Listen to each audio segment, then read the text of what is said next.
반갑습니다.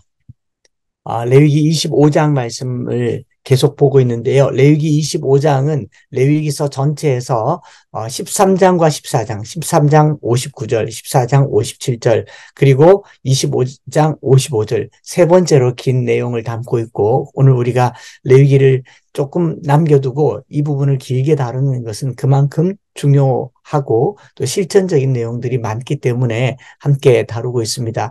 특별히 희년이라고 하는 부분을 다룰 때요. 사도행전 2장 43절부터 성령의 역사가 나타나고 초대교회 부흥운동이 일어났을 때 그들에게 임했던 희년의 역사는 다 함께 있어 모든 물건을 서로 통용하고 또 재산과 소유를 팔아 각 사람의 필요를 따라 나눠주며 날마다 마음을 같이하여 성전에 모이기를 힘쓰고 집에서 떡을 떼고 기쁨과 순전한 마음으로 음식을 먹었다라는 이 기록들, 초대교회에서 성령 충만한 사람들의 기록들은 방언과 성령의 역사, 또 많은 복음의 역사가 나타났지만 그것이 삶에서 열매 맺은 것은요, 필요를 따라 나눠줬다는 것과 재산들이 편중되지 않았다라는 것, 떡을 떼며 순전한 마음으로 음식을 먹은 기록, 이것이 바로 희년이라면, 희년은 곧 성령 충만의 그 열매를 보여주는 하나의 청사진과 같은 것이기 때문에 우리가 이 본문을 읽으면서 이 본문이 현실화되는 그 세상이 바로 성령 충만한 세상이 아닌가 생각을 하게 되는 것이죠. 알고 있는 대로 희년은 시간적으로 50년마다 돌아오는 가장 긴 사이클의 시간의 순환이지만 25장 처음부터 다루고 있는 것은 첫 출발은 안식일을 지키는 것, 그리고 안식년을 지키는 것, 그 다음에 희년이 오잖아요. 안식일, 안식년, 희년이라고 하는 이 시간의 연속선상에 있다라고 하는 것은 매주일, 매 7년마다 경험하게 되는 시간의 흐름 속에 궁극적으로 이 시간은 희년을 향해서 가고 있다는 겁니다. 시계를 보면 시, 분, 초가 있잖아요. 11시에서 12시 사이는 1시간이라고 하는 60분이 있겠지만 그 사이는 60개의 분이 있고 거기 안에는 또 각 분마다 60개의 초가 있는 것처럼 각 초가 채워져서 분이 되고 분이 채워져서 시간이 되는 것처럼 희년은 매주일 안식일을 잘 지킴으로 그리고 안식년을 잘 지킴으로 희년이 오는데 희년이라고 하는 시간이 50년 흘러가는 동안 이 50년까지 시간을 흐르게 그냥 내버려 두다 보면 이 50년이요. 50년 만에 오는 희년이 오기 전에 그 50년을 살아가는 시간은요. 지옥이 될 겁니다. 누가 50년간 대출금을 이자만 갖고 살고 있다라고 상상을 해 보십시오. 아무리 낮은 금리도 원금보다 이자를 더 많이 내게 될 거예요. 제가 16년 전에 교회를 한국에서 처음 개척했을 때 참, 가난하기도 가난했는데, 경제 개념도 별로 없었습니다. 돈이 없었으니까, 이제 1,000만 원을 필요한데 1,000만 원이 없으니까 어떻게 했느냐. 이제 대구에 있는 지방의 은행에 신용대출을 냈는데 11%라고 그러더라고요. 제가 느끼기에 그전에는 늘 현금 서비스를 받아서 쓰다가 11% 금리라고 하니까 금리가 낮게 느껴지는 거예요. 그래서 한 달에 9만 원 이자만 내면 1,000만 원을 쓸 수 있다. 이 말에 제가 1,000만 원을 빌려서 저희 집 이제 살고 있는 사택에 전세를 얻었습니다. 그리고 이자를 매달 9만 원씩 냈어요. 9만 원이면 뭐 그냥 할부 낸다라고 생각을 하고 이자를 냈는데 가만하게 있고 그 대출을 11년간 계속 대출을 내서 썼던 거죠. 나중에 원금을 갚으려고 이렇게 보니까 대출금 이자를 1,000만 원을 냈더라고요. 그럼 11%를 10년간 쓰면요. 원금만큼 이자를 내는 겁니다. 하물며 빚진 사람이 50년간 그 빚의 이자를 내면서 살고 있다. 이거는 말할 수 없는 고통인 것이죠. 우리가 사채업자들이나 뭐 삼금융권만 나쁜 사람이라고 생각할 게 아니라 따지고 보면 합법적으로 사채를 하는 사람들이 은행의 금융권이 아닌가 생각을 하는 거죠. 그리고 또 꼭 이런 사람들이 저처럼 돈 없는 사람들에게 전화를 와서 돈 필요하지 않습니까? 금리가 낮아졌습니다. 뭐 또 좋은 금리의 상품이 나왔습니다. 그러면서 자꾸 쓰래요. 왜 돈 없는 사람에게 돈을 쓰라고 하는가 보니까 이자 때문이더라고요. 그래서 제가 어떨 때는 너무 마음이 좀 안 편해서 아니 그쪽은 돈도 많은데 저한테 무이자로 빌려주시면 안 되겠습니까? 그러면 턱 끊더라고요. 빚진 사람에게요. 희년이 돌아오면 그 자체로 복음이에요. 빚을 다 탕감하니까. 그러나 레위기 25장을 잘 읽어보면 희년이 오기 전에 개인이 희년과 자유를 맞이할 수 있는 해결책을 제시하고 있는 겁니다.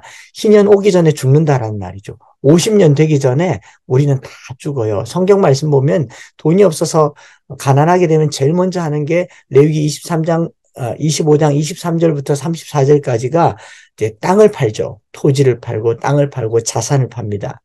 35절부터 38절에는 이제 그것도 없으면 이제 신용대출이나 대출을 해요. 돈을 빌립니다. 빌리기 시작하고 39절부터 55절까지는 이 빚을 못 갚으면 어떻게 되느냐? 노예가 되는 거죠. 오늘날도 똑같지 않습니까? 가장 먼저 돈이 없으면 자산을 팝니다. 자본을 매각하고 자산을 팔다가 안 되면 그걸 담보로 대출을 냅니다. 대출을 내면 또 그걸 못 갚으면 담보물도 다 날아갑니다. 마지막으로 우리는 뭐가 남습니까? 장기, 신체 포기각서 이런 걸 쓰면서 자기를 내던지게 되는 게 빚이라고 하는 것이 가지고 있는 그 위험성인데 성경은 다행스럽게도 50년마다 빚을 탕감해 주라고 하지만 실제로 50년간 빚을 지고 살아보면요. 고통이 이루 말할 수가 없기 때문에 희년이 오기 전에 어떻게 희년을 맞이할 것인가를 성경이 알려주고 있는 내용이 25장 전체라는 거죠. 희년이 되면 모든 것을 원주인에게 되돌려줘야 하지만 희년이 너무 길기 때문에 성경에서는요. 안식년마다 7년마다 땅을 반환하라. 종을 해방하라 라고 꾸준하게 희년 사이의 희년을 말하고 있고 그 희년 사이의 희년을 안식년이라고 한다면 안식년 사이의 희년은 뭐냐? 바로 안식일인 것이죠. 주일인 것입니다. 그 삶의 태도를 얘기하고 있는데 지난번에는 이제 토지 개혁 부분을 설명하면서 토지는 이 제도로 해결할 수 있는 게 아니라 뭐라고 말씀을 드렸는가 기억나실지 모르겠지만 내 형제 중에 가난하게 된 자, 결국 가족과 공동체의 정신이 토지 문제를 해결하는 가장 기본이다라는 겁니다. 국가는 부동산 정책을 온전하게 수행할 수 있는 능력이 없다라고 보는 게 맞습니다. 어떤 정부도 부동산 문제를 해결할 수 없어요. 그런데 만약에 부동산 문제를 해결할 수 있는 가장 위대한 길이 있다면 가족이 가족의 가난을 책임지는 겁니다. 저희 어린 시절에 가난했지만 저희 어머님은 시골에 있는 사촌 형님들, 누님들 도시, 대구로 불러다가 한 집에서 한 방에서 먹이고 재우고 입혀서 일하러도 보내고 공부하러도 보냈던 기억이 나요. 우리가 시골에서 어디 도시를 이동하면 어느 중심으로 이동을 했습니까? 큰 집에 가거라, 삼촌 집에 가거라, 이삭도 야곱에게 리브가도 야곱에게 외삼촌 집에 가거라. 이런 가족이 가족의 문제를 해결해 주는 것이 신년의 가장 적극적인 해결책이다라는 겁니다. 희년이라는 제도를 의지하는 것이 아니라 희년이 오기 전에 개개인에게 가장 빠른 희년은요. 가족, 형제들이 그들의 가난을 책임지고 그들이 팔았던 땅을 되갚아주고 되물러주는 것. 이것이 바로 50년 안에 만나는 희년이죠. 희년은 가난한 사람의 피를 말리게 되는데 그 전에 그들의 피를 땅에 떠 흘리지 않도록 하는 것. 이게 어떻게 보면 토지 공개념보다 더 선명한 개념이 될 수가 있는 겁니다. 헨리 조지는 레위기 25장을 땅에 적용시켜서 토지법에 대한 이상적인 개념을 제창했지만요. 아직까지 어떤 정부도 이것을 제대로 실현할 수 없는 것은 이건 사회주의도 안 되고요. 공산주의도 안 되고 자본주의는 더더욱 안 됩니다. 왜냐하면 우리 모두가 탐욕에 젖어 있는 사람들이기 때문에 내 걸 왜 남에게 주겠습니까? 그러나 가족은 달라요. 우리 형제 중에 있는 가난한 가족을 어떻게 고엘, 구속해야 될까? 물려줘야 할까? 가족이 진정한 가족이 되어서 공동체성을 회복할 때 희년이 임하는 겁니다. 이게 너무 어려운 거죠. 그래서 우리는 이 혈육으로서의 가족은 그냥 이 세상의 사람들은 등 돌리면 남이지만 가족은 등 돌리면 원수가 된다라고 하는데 이게 가족 간에 참 불편한 관계를 말하는 단적인 예인데요. 가족이 가족으로서의 도리를 다하면 희년은 빨리 당겨진다라는 것이고 오늘 본문은 지난번에 이어서 희년 정신의 입각에서 가난한 형제들 요 앞에 본문은 가난한 형제들이 땅을 팔았을 때 그들의 형제됨을 다하라라는 거지만 이제 그 다음에 가난한 형제들이 땅도 팔았는데 돈이 더 없어요. 돈이 더 없으면 어떻게 되느냐? 가난하게 되죠. 가난하게 되어 빈손으로 내 곁에 있거든. 35절에 빈손이란 말 쓰잖아요. 빈손. 또는 39절부터 43절에 가난하여 종이 된 형제. 그러니까 종이 되거나 빈손으로 있다라고 하는데, 이 빈손이란 말은 마타야도라는 말을 쓰는데, 마타야도라는 말은 손이 흔들린다라는 말입니다. 손이 떨린다. 가족이 가난해서 손이 떨린다라는 말은 무슨 말이냐면요, 빈손으로 있는다. 그냥 손이 이렇게 빈손으로 있는 게 아니라 손을 이렇게 떨고 있는 거죠. 너무 배가 고파서, 혹은 빌고 있는 겁니다. 너무 배가 고파서. 그래서 손을 흔들며 손을 움직인다란 말은 너무 가난해서 폭삭망하게 돼서 빚더미에 앉아서 한 번만 봐주세요. 한 번만 봐주세요. 조금만 도와주세요. 조금만 도와주세요 하고 손을 내미는 것을 이 마타야도라고 하는데, 이 가난하게 된 형제들이 곁에 있게 되거든 이란 말이죠. 여러분, 우리 주변에 뭐 나를 포함해서 우리의 미래는 장담할 수 없죠. 부하다가도 가난하게 될 수 있고, 가난하게 살고 싶은 사람은 없지만, 그러나 여러 환경 속에서 가난하게 되었을 때 제일 먼저 하는 일은요, 자기 힘으로 그 가난을 극복하려고 애를 씁니다. 그런데 그게 안 되면 어떻게 돼요? 집을 팔고 땅을 팔고 자산을 팔고. 그게 안 되면 어떻게 됩니까? 아는 사람 지인들에게 손을 벌리게 돼요. 나 좀 도와달라고, 나 좀 도와달라고. 이걸 안 도와줬기 때문에 사채업자들이 생기는 거죠. 금융이라는 게 생기잖아요. 우리 형제들이 내 곁에서 그의 손이 흔들리면, 떨고 있으면 어떻게 해야 되느냐? 자기 힘으로 할 수 없는 딱한 사정을 보면 어떻게 해요? 그를 도와, 거류민이나 동거인처럼 너와 함께 생활하게 하라. 그를 도와라는 말이죠. 여기 돕는다라면 하자크라는 말을 쓰는데, 하자크라는 말은 encourage라는 말, 혹은 repair, 수리한다, 격려한다라는 말이에요. 가난한 사람이 옆에 있으면 돈 주고 그냥 떠나보내는 게 아니에요. 그냥 개평 떼주듯이 먹고 떨어져라가 아니라, 가난한 형제나 이웃이 가난하여서 손을 떨고 있으면 그의 손을 잡아주고 어디에요? 곁에 두라는 겁니다. 거류민이나 동거인처럼 너와 함께 생활하게 하라. 가난하게 된 이유를 따져서 도와주라고 말하지도 않아요. 너 왜 가난하게 되었는지 물어보라고 얘기하지도 않습니다. 다만 그를 강하게 해줘라. 그의 손을 잡아줘라. 그를 격려해줘라. 어느 정도로요? 그 고향을 떠나서 객지 생활하지 않도록, 거류민이 되지 않도록 내 곁에 두어서 함께 생활해야 된다라는 겁니다. 이스라엘 백성들은 처음부터 나그네였거든요. 그리고 객이었습니다. 아브라함 때부터 떠돌이였습니다. 유랑생활을 한다는 것이 어떤 것인지 그들은 너무나도 잘 알고 있었기 때문에 자기 백성이 더 이상 유랑하여서 타국의 나그네가 되지 않도록 손님을 잘 접대하는 방법으로 객이나 나그네, 거류민이나 동거인처럼 곁에 두라라는 겁니다. 우리가 거린들을 두면 돈을 줄 수는 있어요. 노숙자들에게 밥을 줄 수 있습니다. 그러나 그들을 교회 안으로 들이는 것은 상당히 고려할 내용이 많아지는 경우가 있지 않습니까? 가난한 사람들에게 나의 부의 일부를 떼어줄 수는 있어요. 그러나 들어와서 함께 살자라고 말하는 것은 상당히 또 다른 문제인 것 같아요. 성경은요, 도와줄 뿐 아니라 그와 함께 있어라라고 얘기를 하죠. 더 나아가서 36절과 37절에는 이자를 받지 말고 내 하나님을 경외하여 내 형제로 너와 함께 생활하게 할 것인즉, 여기 두 번이나 35절과 36절에 함께 생활하게 할 것인즉 이라고 이야기하면서 그 중간에 아주 절묘하게 들어가 있는 이 동그라미 쳐서 갈로 쳐서 줄 쳐둬야 될 만한 한 구절을 넣어뒀죠. 내 하나님을 경외하여 내 형제로 너와 함께 생활하게 할 것인즉. 성경은요, 하나님을 경외하는 것이 무엇인지 정확하게 이야기를 합니다. 하나님을 경외하는 것은요, 가난한 자들과 함께 사는 것입니다. 특별히 가난한 이웃들과 함께 살고 그에게 이자를 받지 않는 것이죠. 가난한 사람들의 가난은요, 부자를 더 부유하게 만드는 좋은 고객이 되는 경우가 많습니다.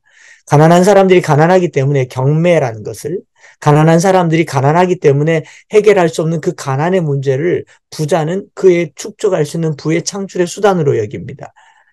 이게 어떻게 하나님 나라라고 말할 수 있겠는가? 이게 하나님의 공의라고 얘기하는 것 아니겠습니까? 하나님의 공의는요, 가난한 사람에게 이자를 받지 않는 거.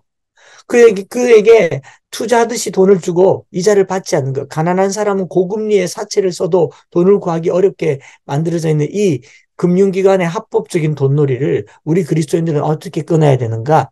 가난한 자들에게 이자를 받지 않고 돈을 구워주거나 그와 함께 생활하게 하는 것. 형제가 어렵게 되어서 그를 도와줄 때는 언제까지나 도와주는 것이 전부이고 도와주는 것으로 끝나버리는 것 같지만 성경은요, 어떻게 얘기하느냐, 도와주는 척 하면서 등쳐먹는 사람들도 얼마나 많습니까? 조건 없이 도와주고 이자 받지 말고 도와주고 그와 함께 사는 것을 성경은 한마디로 여호와를 경외하는 것이다 라고 얘기합니다. 여호와를 경외하는 건요, 성경 많이 보고 기도 많이 하고 복음 증거하고 교회 충성 봉사하는 거 아닙니다. 가난한 사람들의 곁에 함께 있는 것. 보이지 않는 여호와를 경외하는 방식은요, 보이는 가난한 자들에게 이의를 취하지 않고 그와 함께 살아가는 것. 두 번 반복해서 여호와를 경외하란 말이 나오죠. 43절에 너는 그를 엄하게 부리지 말고 내 하나님을 경외하라. 형제를 도와서 그의 삶이 안정되도록 돕는 것이 여호와를 경외하는 것이고 그를 엄하게 하지 않는 것이 여호와를 경외하는 것이죠. 야고보서 1장 27절에 야고보 사도도 그렇게 말하죠. 참된 경건은 하나님 아버지 앞에서 정결하고 더러움이 없는 경건은 고아와 과부를 그 환난 중에서 돌보고 자기를 지켜 세속에 물들지 아니하는 그것이니라 라고 말하지 않습니까? 스스로 부양할 수 없는 사람들을 고아와 과부라고 합니다. 이런 가난한 사람들을 자발적으로 돌보는 것이 경건이라고 하는데요. 제가 조금 더 자본화된 세상의 이 이야기들을 들어보면 도네이션을 아주 잘합니다. 그런데 그 도네이션은요, 내 집에서 일어나면 안 돼요. 돈을 줘서 멀리 떠나보내야 돼. 가까이 오지 마라. 냄새 나니까 가까이 오지 마라. 내가 뭘 줄 수 있든지 주겠지만 함께 지내려고 하진 않습니다. 그러니까 외국인들의 입국은 불허하고 비자 주는 것은 불허하면서 돈은 퍼서 선교지에 내어주는 그런 이 나라를 우리가 기독교 국가라고 보는 것 자체가 아이러니한 것이죠.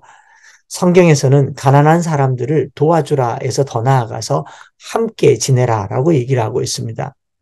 예전에 어느 교회에서 경로당의 할아버지 할머님들을 전도하기 위해서 어떤 분이 차를 대절에다가 매일 아침마다 그분들 모셔서 교회에 와서 예배드리고 점심을 대접하고 극진하게 대접해서 이제 마지막에 어르신들 예수 믿게 한다고 했는데 노인들이 많아지니까 처음에는 교회가 부흥한다 싶더니 젊은 사람들이 컴플레인이 생기기 시작해요.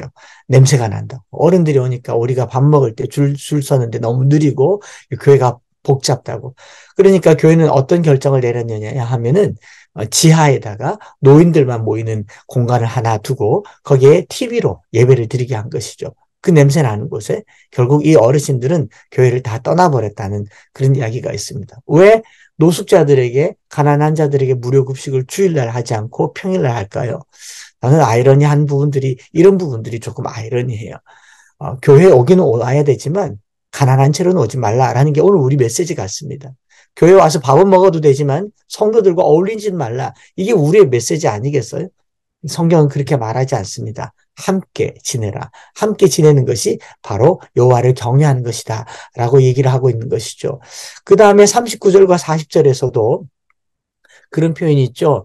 가나안에서 이제 몸이 팔려서 종이 되었을 때 너와 함께 있는 내 형제가 가난하게 되어 내게 몸이 팔리거든 그를 종으로 부리지 말고 품꾼이나 동거인과 같이 함께 있게 하여 희년까지 너를 섬기게 하라. 이제 부리는 것이 아니라 함께 있게 하라라는 거죠. 가난하다가 더 어렵게 되어서 몸이 팔리면 이제 종이 됩니다. 그 사람이 우리 형제예요. 우리 형제들 중에 종이 되었을 때 하나님께서는 뭐라고 얘기하냐면 품꾼과 같이 대우하라. 이 말은 뭐냐? 고용인으로 여겨라. 종업원으로 여겨라라는 말입니다. 종이 아니다. 너의 소유가 아니라 네가 월급 주고 그에게 일을 맡겨라라는 거죠. 다른 형제들은 그를 노예로 취급하여 혹독하게 부리고 그렇게 하겠지만 그 형제들은 그렇게 하지 말고 이제 품꾼으로 여겨서 희년이 되면 그를 모든 식구를 떠나 가족에게로 돌아가게 하라. 이것이 신분에 대한 소유를 갖지 말고 노동력만 소유하라라는 거죠. 그가 가난해서 자신을 팔게 되었을 때 신분을 사서는 안 됩니다. 오늘 우리 물질이 가지고 있는 게 신분을 사요. 직급이 신분이 되고 직분이 신분이 됩니다. 교회에서도 직분을 받았다라고 하는 게 이게 신분이 되는 거죠. 사실은 직분은 노동이죠. 직분은 역할이고 직분은 롤입니다. 회사에서도 직급은 회사의 공로와 기여를 따라서 어떤 직급이 매겨지는 것은 그 역할을 의미하는 것이지 신분을 의미하는 것이 아닌데 성경에서는 가난을 이유로 신분을 만들어서는 안 된다라는 거죠. 희년까지 고용하면 여러분, 이게 얼마나 놀라운 일이냐면요. 그가 가난하게 되었을 때 종으로 부리지 말고 품꾼이나 동거인과 같이 함께 있게 하여 희년까지 너를 섬기게 하라. 각도를 바꿔볼까요? 정규직이 되는 거예요. 정년 보장해 주란 말이잖아요. 희년까지 50년 동안 월급 주면서 그를 고용하라라는 말이잖아요. 이렇게 좋은 일자리가 어디 있어요. 성경에서 희년은요. 가난하여서 신분이 팔린 사람에게 일자리를 주어서 정년까지 보장해 주라. 이 기가 막힌 하나님의 희년 법칙인 거죠. 그리고 이것을 43절에 하나님을 경외하는 방식이다라고 하면서 그 여호와를 경외하는 이유가 뭐냐? 42절에 그들은 내가 애굽 땅에서 인도하여낸 내 종들이다라고 딱 못을 박지 않습니까? 이스라엘 족속들은 원래 종이었었기 때문에 처음에 종이었었기 때문에 노예나 종으로 서로 사거나 팔거나 하지 말고 하나님의 백성은 이미 하나님께서 값을 주고 샀기 때문에 결정된 신분으로서 물질의 기준으로 사람의 신분을 사거나 팔거나 하지 말고 그의 노동력을 사라라는 이야기를 하는 거죠. 말씀을 정리를 하면요. 여러분 창세 이래로 부자와 가난의 간격이 좁아진 적은 거의 없습니다. 공평과 공정을 아무리 외쳐도 인류 역사 속에서 빈부의 차이와 신분의 차이는 해결되지 않는 소위 넘사벽이었던 거죠. 이건요, 세상 제도로 불가능합니다. 정치 시스템으로 불가능해요. 어떤 정부도, 어떤 정권도, 어떤 정치 이념도 빈부 차이를 해결할 수 있는 방법은 없습니다. 왜냐하면 인류는 아담 때부터 선악과를 따먹을 때부터 신의 자리를 넘보는 저거 먹으면 하나님처럼 될 것이란 말에 선악과를 따먹었던 탐욕의 존재예요. 그렇기 때문에 그런 빈부의 차이에도 불구하고 신분의 차이는 만들어서는 안 된다는 거죠. 빈부의 차이는 생길 수가 있어요. 그러나 신분의 차이는 만들지 말아야 됩니다. 부자라고 해서 부자의 신분을 갖는 게 아니고 가난한 자라고 해서 천한 자의 신분을 갖는 게 아닙니다. 그러려면 어떻게 해야 되느냐? 가난하든 부한 자들이든 함께 사는 법을 배워야 되고 가난한 형제들을 돌보면서 그 형제의 주인 되시는 하나님께 빚을 내어드리는 하나님께 구워주는 것이 바로 희년이다라는 거죠. 이사야서에는 어린 양과 사자들이 함께 뒹군다고 합니다. 성경에서는요, 빈부의 차이를 인정을 해요. 신분의 차이를 인정을 합니다. 빈부의 차이를 인정합니다. 그러나 함께 뒹군다라는 말은 신분의 차이를 인정을 하지 않는다라는 말이죠. 그러면서 가난한 형제를 돌보는 것, 그것을 성경은 하나님께 구워주는 것이다 라고 얘기합니다. 여러분, 가난한 사람들에게 뭔가를 이자를 받지 않고 준다거나 아니면은 그를 동거인처럼 함께 데리고 살면요. 하나님이 내게 빚지는 거예요. 우리 하나님께 대출해 드리십시다. 하나님께는 이자도 많이 쳐주시는 것 같아요. 하나님께 구워주는 경건한 삶, 이것이 가난한 자들과 함께하는 그런 삶이고요. 이것이 빚진 사람들과 함께 살아갈 때 천사들, 어, 천사들이 흠모하는 일이 아닌가 생각을 합니다. 우리가요, 하나님께서 우리에게 빚을 못 갚아주면 우리는 천국을 압류할 거니까. 천사들도 압류할 거니까.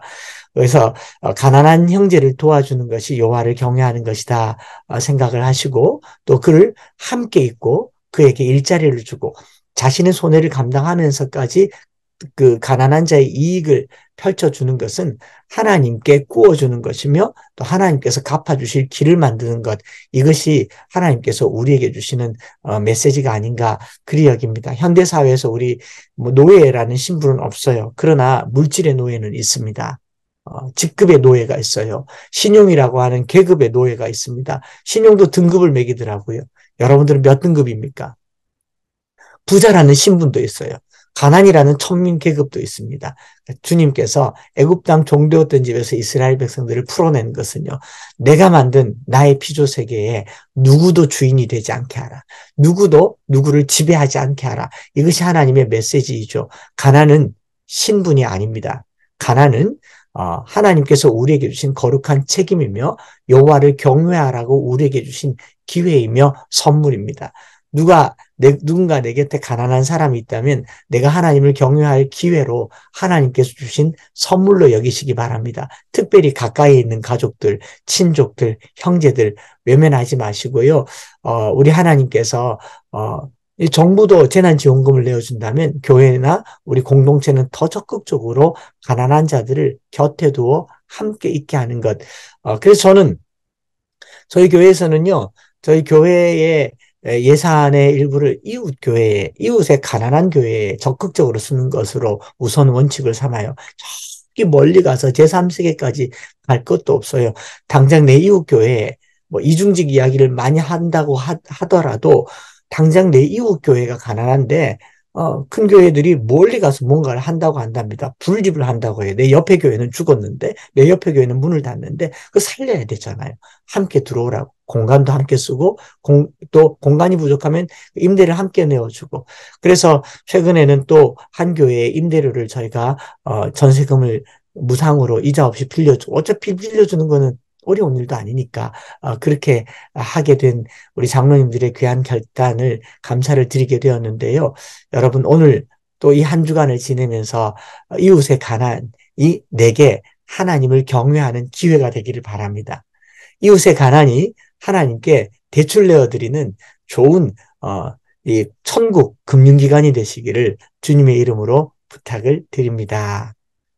기도하겠습니다. 하나님 아버지, 형제가 가난하게 되어 땅을 팔고 집을 팔고 또 손을 벌리면서 빈손으로 떨면서 있을 때 그의 굶주림과 그의 종됨을 외면하지 않게 하시고 도와주는 것에서 더 나아가서 함께 있게 하시고 그를 품꾼처럼 일꾼처럼 그의 노동력을 보장해주는 그런 사회 참 희년이 아닌가 생각합니다. 정부가 할 수 없고 또 어떤 정권이 할 수 없는 이 일을 우리 교회가 그리스도인들이 하게 하여 주옵소서. 가까운 데 있는 삶의 가난의 문제를 적극적으로 해결하고 이것이 확대되고 또 확대되고 또 확산되어서 이 나라가 하나님의 나라 천국이 되게 하여 주옵소서. 이 한 주간 오늘 하루를 주님 손에 맡겨드리며 주 예수 그리스도의 크신 은혜와 아버지 하나님의 변함없으신 사랑하심과 성령 하나님 위로교통 충만 역사하심이 우리의 가난을 적극적으로 하나님을 경외하는 방법으로 선물로 주신 하나님께 감사하며 우리의 삶이 서로의 가난에 책임이 되는 사랑하는 모든 지체들에게 이제로부터 영원토록 함께 있을지어다. 아멘.